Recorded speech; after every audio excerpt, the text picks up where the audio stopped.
आज की कहानी और मेरी जुबानी। जुबानी तो जानता ही है। आज की कहानी मेरी जुबानी। आज बहुत यूनिक कहानी लेकर आए हैं, जिसमें बोले तो इमोशंस जो है कूट कूट के भरा हुआ है। कहा जाता है कि अगर आप अपने जीवन में एक पुरुष को शिक्षित करते हैं तो केवल आप एक व्यक्ति का निर्माण करते हैं। यदि आप अपने जीवन में एक स्त्री को शिक्षित करते हैं तो आप एक पीढ़ी को शिक्षित करते हैं। इसीलिए आप कोशिश कीजिए कि स्त्री को हम शिक्षित करें। अगर मानिए कोई भी स्त्री है, अगर वो शिक्षित नहीं हो पाती है तो आप अपना पीढ़ी तो खराब कर ही रहे हैं और साथ में उस स्त्री का कोई मूल अस्तित्व नहीं रह पाता है। एक और इसी प्रकार से शब्द बनाया गया है कि यदि कोई देश यश के शिखर पर तभी पहुंचेगा जब उसकी औरतें उसके कंधे के साथ मिलाकर चलेंगी, कंधे से कंधे मिलाकर चलेंगी। आज वही कहानी है जिस कहानी का नाम है रोज, और वही तथ्य पे आधारित है।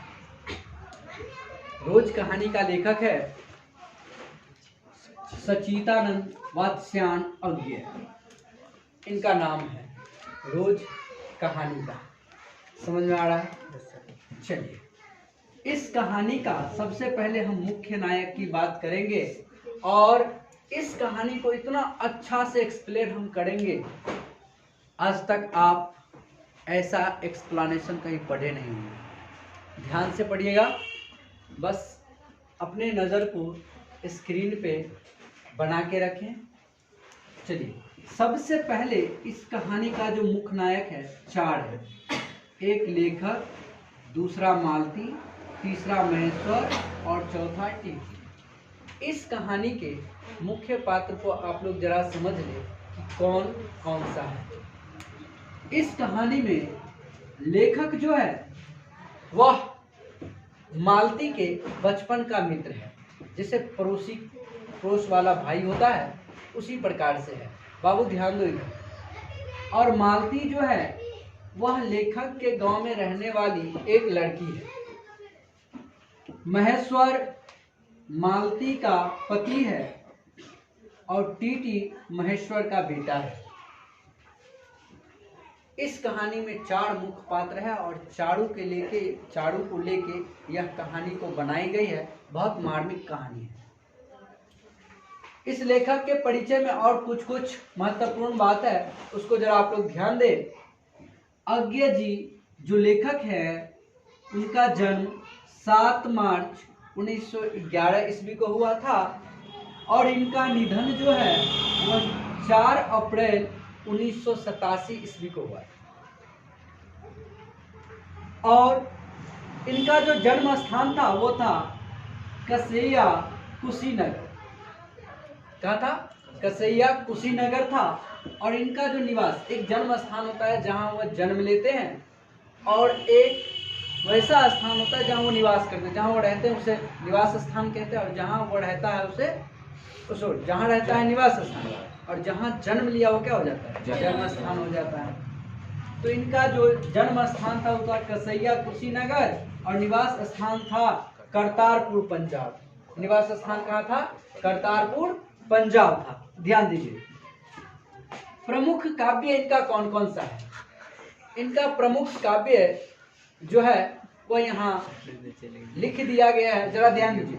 कुरुक्षेत्र जो 1946 में लिखा गया था और रश्मि रसी 1952 में लिखा गया था और उर्वशी 1961 ईस्वी में लिखा गया था। ये जो है इनका मुख्य काव्य धारा है। कहते हैं इनका काव्य लोग पढ़ के, कहानी पढ़ के जीवन में इतना सीख लिए कि वो अपने जीवन को सफलतापूर्वक आसानी से जीना प्रारंभ किए और कभी भी जीवन में कठिनाई नहीं उनको आई। जरा ध्यान दीजिए। अज्ञ जो थे कभी कभी पूछ देता है कि लेखक कैसे दिखते थे, इनका वर्णन कीजिए। तो लेखक जो था अज्ञे जी, वो तो सुंदर था ही। सुंदर भी सभी को नहीं कहते हैं, कोई कोई सुंदर होता है। सुंदर था ही, वो लंबा भी था। ये छोटा नहीं, वो लंबा था, लगभग 6.5 फुट का था। गठीला था। गठीला मतलब जानते हो, कोई कोई आदमी लंबा होता है और उसके शरीर में खाली हड्डी होता है। फॉर एग्जाम्पल पलकी, उसका देखोगे पूरा हड्डी है, उसमें गठीला है ये नहीं। लेकिन गठीला भाग कहते हैं जैसे कोई आदमी के हाइट है और शरीर मेघा जैसा हो, वो होता है क्या चीज, गठीला। समझ में आ रहा है? मतलब वो एक इंसान का होता है जिसमें, सुंदर उसी को कहते हैं जिसमें मांस की भी क्षतिपूर्ति हो, आगे से लेके पीछे तक मांस भरा हो, मुंह का कटिंग अच्छा हो। समझा रहा? हाँ, ये नहीं जो पीछ उखड़ गया हो, वो मुँह सुंदरता नहीं होता है। आगे शरीर, गठीला शरीर, एकदम मोटा ताजा शरीर, जिसे हम हैंडसम बोलते हैं। लड़का लोग के लिए हैंडसम और लड़की लोग के लिए ब्यूटी। सुनो, इनके पिता का नाम था डॉक्टर हीरानंद शास्त्री। क्या नाम था? डॉक्टर बाबू। इसके मुख्य पात्र को समझो, मुख्य पात्र को समझ लेंगे कहानी बहुत आसान हो जाएगी। पिता का नाम था डॉक्टर हीरानंद शास्त्री और माता का नाम था विनती देवी। क्या नाम था?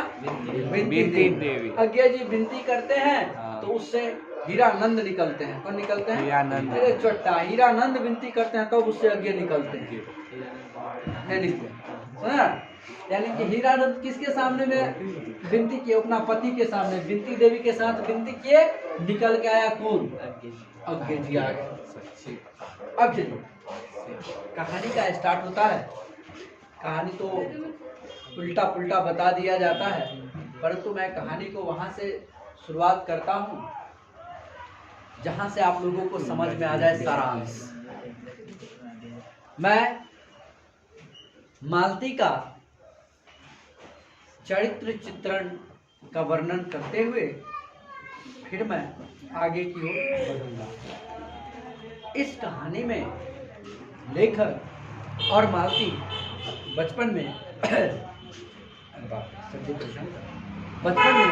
साथ में पढ़ाई करते थे और जितना भी गुण मालती का था, बेटा ध्यान दो, जितना भी गुण मालती का था वह महेश्वर जानते थे।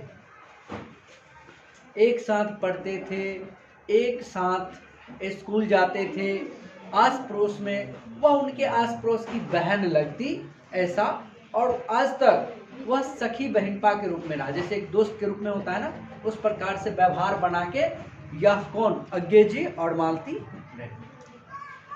कुछ समय बाद मालती जी का शादी हो। शादी होने के बाद मालती जी अपने ससुराल चली जाती है। ससुराल जब जाके उसको कुछ दिन हो जाते हैं वहां पे, कहाँ पे, ससुराल में, तो अज्ञे जी को ख्याल आता है इनके बारे में, अपने दोस्त के बारे में, मालती जी के बारे में, और उनसे मिलने के लिए ये चल देते हैं। किसके पास? मालती के पास। और मालती के पास जाते हैं तो वहां पर जो भी घटनाएं होती है इस कहानी के माध्यम से समझाया गया है। जब अज्ञे उसके घर पे जाते हैं तो उसका घर सुना सुना लगता है। जैसे मानिए ये घर है मालती जी का, ये घर किसका है? मालती जी का। ये घर मालती जी का है, समझ में आ रहा है? ये घर किसका है? मालती जी का। और यहाँ से पूरा घेरा हुआ है और ये गेट है, ठीक है, और ये पूरा दरवाजा है। लेखक यहाँ आया, गेट के पास घर देख रहा है, सुना सुना लग रहा है। घर कैसा लग रहा है? सुना सुना लग रहा है। सारांश लिखने के लिए बोलेगा तो पार्ट बाय पार्ट समझोगे तभी लिख पाओगे, आराम से समझो। तो ये गेट के पास गए, और जब ये गेट के पास गया तो पूरा सुना सुना लग रहा था, एकदम सन्नाटा हुआ। जैसे जाते हैं ना तो वहाँ पर कोई रहता ही नहीं, भूत प्रेत की छाया जैसे रहता है उस प्रकार सन्नाटा लग रहा था। मालती आई, गेट खोली, ये मालती है, ये मालती है। मालती आई और ये गेट खुली, उसके बाद यह अंदर गया। अंदर गया तो मालती लेखक से कुछ पूछी भी नहीं और वह अंदर चली गई। कौन? मालती। लेखक भी कुछ सोचते हुए उनके पीछे चल दिया। लेखक गया, आगे जाके मालती घर की ओर अपने घर में चली गई और लेखक उनके दरवाजे पे आए। फिर वो पीछे पीछे फिर बोली कि अंदर आ जाइए। अंदर गया, बैठा। गर्मी एकदम पूरा धूप था, पसीना पसीना था। कौन? लेखक। फिर मालती उससे कुछ पूछी भी नहीं, कुछ पूछी भी नहीं मालती कि तुम कैसे आए हो इतना धूप में, किसका सवारी करके आओ, ये भी नहीं पूछी, चली गई। जाने के बाद फिर थोड़ी देर के बाद अंदर से एक बेना लेके आई। बेना जानते हो? पंखा लेके आई और उनको हौंकने लगी। किसको? लेखक बोले कि छोड़ो, मुझे इसकी जरूरत नहीं है। मालती बोलती है क्यों नहीं जरूरत है? इतना दूर से आए हो, लो हौंको। कहता है छोड़ दो ना, नहीं जरूरत है। तब तक उसके घर में एक बच्चा था, टीटी। रोने का आवाज आया। किसका? टीटी का। टीटी कौन है? तो मालती का बेटा। टीटी कौन है? मालती का बेटा। ये बेचारा भी बच्चा है, ये टीटी है। ये कौन है? टीटी। देखो, मालती का भी टिक्की, उनके बेटा का भी टिक्की, यानी कि टीटी। कभी टीटी, लोगों टिक्की। मालती का बेटा रोने लगा। रोने के बाद फिर क्या हुआ, जरा सुनो। रोने लगा तो ये गई, पंखा छोड़ के अपने बेटे के पास चली गई। जब वो अपने बेटे के पास गई तो ये वहां पर बैठ के और कुछ सोचने लगे। क्या लगे? सोचने लगे। वह देखने लगे क्या कैसे आदमी थे, बचपन में इसके साथ ही रहा और उसको भी देखा है कि कितना चंचल थी, लेकिन अब वह ऐसी स्थिति में गुजर रही है जो उनके पूरे के पूरे चेहरे पे सन्नाटा सा छाया हुआ है। और वह सन्नाटा किस चीजों की है, लेखक को अभी तक खुद पता नहीं चल रहा है। वो गई, बच्चे को चुप करने लगी, फिर बच्चे को लेके आए और इनके पास बैठे। किनके पास? लेखक के पास। और लेखक के पास बैठ के कुछ नहीं बोलती थी और लेखक कुछ उससे पूछना भी चाह रहा था। उसने पूछा। कौन? लेखक पूछे। क्या वो नहीं है क्या? वो मतलब मालती के पति महेश्वर नहीं है क्या? फिर ये बोली हाँ, ऐसे अकचका के बोली जैसे लगता है कि वो क्वेश्चन को सुनी ही नहीं थी। अकचका के बोली है। फिर उसने जवाब नहीं दिया, फिर चुप हो गया, प्रश्न को बदल दिया। फिर बताई हाँ, वो आते हैं 2-2:30 बजे आएंगे। कहाँ से? दफ्तर से। महेश्वर जो थे वह एक डॉक्टर था जो अपने अस्पताल यानी कि दफ्तर में वहाँ जाते थे और जो भी व्यक्ति रोगी होते थे ग्रेगिन से, उसको क्या किया करते थे? ठीक किया करते थे। उन्होंने क्या किया, बात ये पूछे। फिर जब बात चल ही रहा था तो उधर से गेट खटखटाने की आवाज सुनाई दी। गेट खटखटाने की आवाज सुनाई दी तो उसमें क्या था कि लेखक अब आ चुके थे। अब कौन आ चुके थे? लेखक महेश्वर जी। एक बार गेट खटखटाए, सॉरी महेश्वर जी आ चुके थे, लेखक तो आ चुके हैं पहले। महेश्वर जी आए, एक बार गेट खटखटाए, नहीं उठी, गुम हो गई। कौन? मालती। दूसरा बार गेट खटखटाए महेश्वर जी, फिर भी नहीं उठी। फिर एक बार गेट खटखटाए महेश्वर जी तो मालती घुटना पे पांव दे के ऐसे करके उठी और गई गेट खोले। गेट खोल दी। गेट खोली तो महेश्वर जी थे। महेश्वर जी आए। फिर महेश्वर जी और कौन? लेखक दोनों में वार्तालाप। वार्तालाप कहने का अर्थ हुआ कुछ कुछ पूछे, और पूछे बताइए, हमने जो फोटो में देखे थे उससे सुंदर आप लग रहे हैं। मतलब बहुत सारा परिवर्तन दिखने को मिल रहा है। फिर पूछा कि आप क्या करते हैं, जो भी अपना निजी बात होता है उन्होंने किए, और उन्होंने जवाब दिया मेरा तो अधिकतर टाइम दफ्तर में ही जाता है। सुबह जाता हूँ, एक बार 2 से 3 बजे के बीच में आता हूँ, फिर रात को आता हूँ 8 से 9 बजे के बीच में, ऐसे ही मेरा चलते रहता है। एक दिन में ही पूरा कहानी को सलट लिया गया है। फिर उन्होंने, जब महेश्वर जी ने आए तो लेखक महेश्वर जी बैठे थे, खाना का टाइम हो चुका था। मालती गई और बर्तन धोके खाना परस रही थी। किसके लिए? महेश्वर के लिए और लेखक के लिए खाना परस रही थी। खाना परस के फिर खाना खा रहे थे दोनों, महेश्वर जी और लेखक जी। तो लेखक ने पूछा किससे? मालती से, कि खाओगी नहीं तुम? तो महेश्वर जवाब देते हैं कि स्त्री है, कौन 2 बजे तक इंतजार करती, वो पहले ही खाली होगी। अभी भी हमारे समाज में कुछ ऐसे प्रथा चलता है जिसमें जब तक पुरुष नहीं खाते हैं तब तक महिला नहीं खाती है, लेकिन अब वो प्रथा धीरे धीरे हट रहा है, समाप्त हो रहा है। पुरुष कहीं काम कर रहे होते हैं, महिला इधर पेट में भर के एकदम खर्राटा मार के सोते रहती है। पुरुष गेट खटखटाते रहे, महिला खर्राटा मारते रहते, उठती ही नहीं है। फॉर एग्जाम्पल बहुत ऐसे हैं जो खाते के पड़ल रहती है। अभी बहुत एग्जाम्पल है मेरे सामने, लेकिन किस किस का एग्जाम्पल? पहले ऐसा हुआ करते थे, रात के अगर पति सुबह गया रात तक नहीं आता है तो महिला रात तक नहीं खाती थी। वही अभी भी मालती नहीं खाई है, लेकिन जब लेखक ने पूछा तो इन्होंने हंसते हुए जवाब दिया कि हाँ हम तो खा चुके हैं। लेकिन जब खा के महेश्वर जी चले जाते हैं, फिर लेखक पूछते हैं कि अब तो खा लो। तो कहता है हाँ खाना बचा हुआ है कि नहीं? मालती कहती हाँ खाना बचा हुआ है। कहता तुम क्यों झूठ बोल रही हो? सब सब्जी तो हम ही खा लिए हैं, तो तुम्हारे लिए बचा कहाँ है? महिला ही एक ऐसी चीज होती है बाबू, जो हर एक दुख को कष्ट को सह के तुम्हारी आत्मा को तृप्त करती है, आत्मा को संतुष्टि देती है। और एक पुरुष होता है जो उसके आत्मा को न समझता है, कुछ नहीं समझता है, दुख पर दुख देता है, मार पीट के नैहर भेजा देता है। भाई कभी उसकी समस्या को भी समझो महाराज, नहीं समझोगे तो फिर दिक्कत होगा।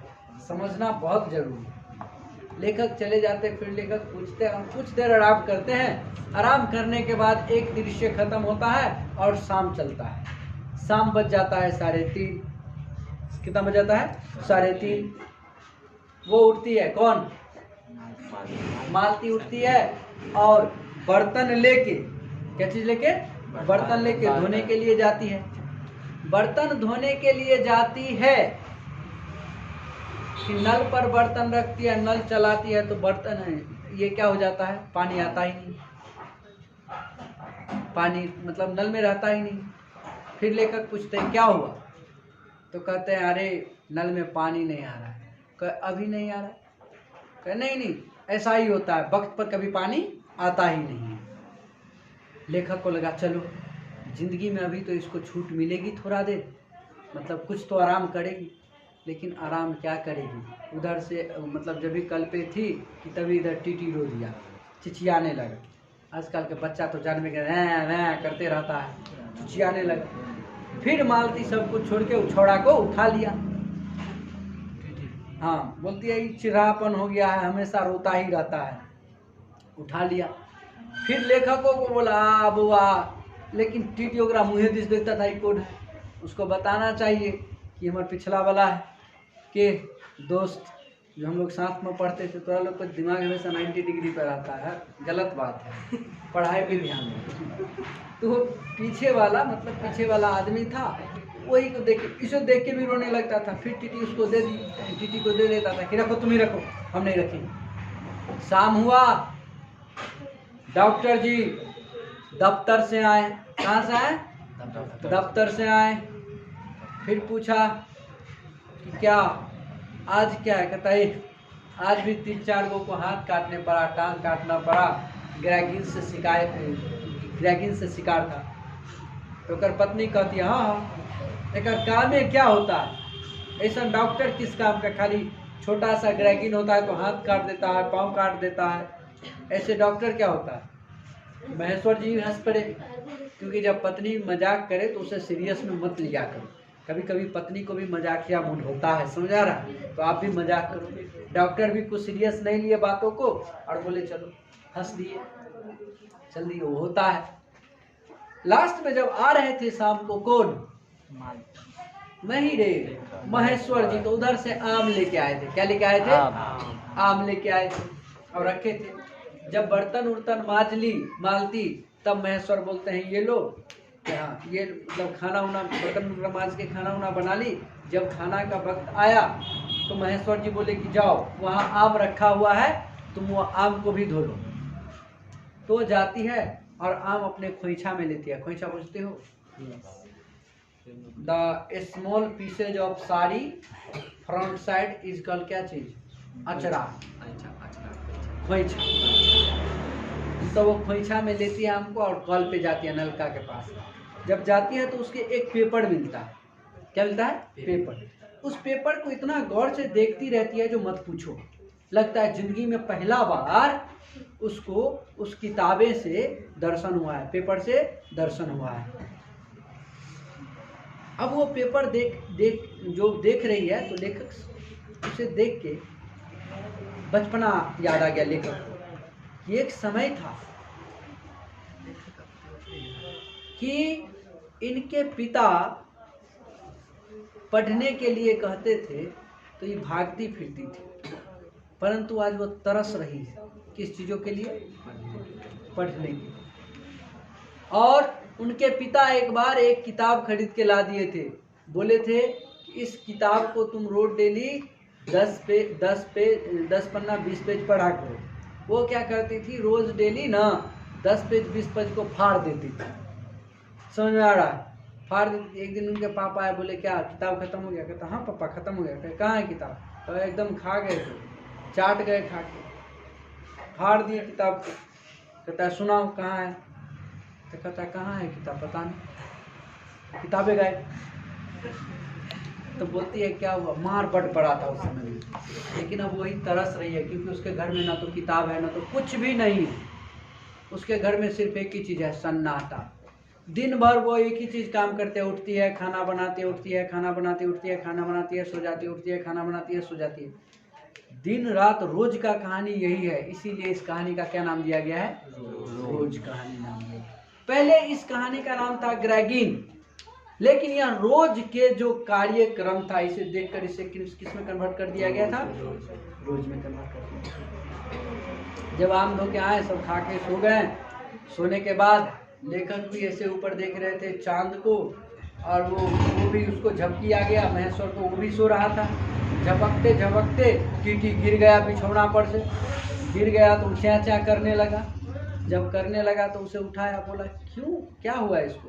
ठीक, ये हमेशा चिढ़ापन होता है, ये गिरता ही रहता है, पड़ता ही रहता है। कहता कैसी माँ हो, तुम्हें थोड़ी भी मिथ्या नहीं है? एक माँ अपने पुत्र के बारे में से कैसे सोच सकती है? कहती है। फिर ये कह के और मालती उसको अपने गोद में लेती है, फिर सुला लेती है और वो भी ऊपर देखती रहती है। देखते देखते अब मालती क्या सोच रही है और लेखक क्या सोच रहा है, वो अपने आत्मा में वर्णन कर रहे हैं और कहानी यहीं पर क्या हो जाती है? समाप्त। ये पूरा रोज कहानी का सारांश था। समझ में आ रही है? एक ऑब्जेक्टिव इसमें छूट गया कि लेखक वहाँ से क्या लाए थे, तो लेखक डायरी लाए थे और डायरी पढ़ा करते थे। जब मालती बिजी होती तो लेखक क्या पढ़ा करते थे? डायरी। समझ में आ गया? उसके अलावा और कुछ नहीं पढ़ते थे, डायरी पढ़ते थे। और यह कहानी यहीं तक सीमित है। फिर हम अगले चैप्टर को लेकर आएंगे, उसमें पढ़िएगा। फिर ऐसे ही एक आसान तरीका से सारांश रूप में हम व्याख्या करेंगे। धन्यवाद।